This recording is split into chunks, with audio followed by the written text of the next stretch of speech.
Bitta kelin olib beraman deb o'ldirdi yoshgina kelinni. Yoshgina kelinni o'ldirdi.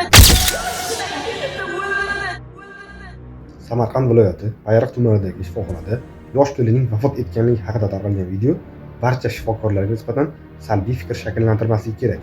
Chunki ushbu holatda ayolning o'lim sababi sudga oid tibbiy ekspertiza xulosasi asosida aniqlanadi.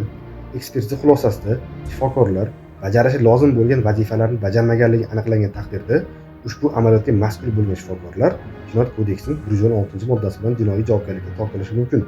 Eslatib o'tamiz, mazkur moddada shaxsning o'z kasbiga nisbatan beparvoligi yoki insofsizlik bilan munosabatda bo'lish tufayli kasb yuzasidan o'z vazifalarini bajarmaganligi yoki lozim darajada bajarmaganligi odam o'limiga sabab bo'lgan taqdirda 5 yilgacha ozodlikdan mahrum qilish bilan jazolanishi mumkin.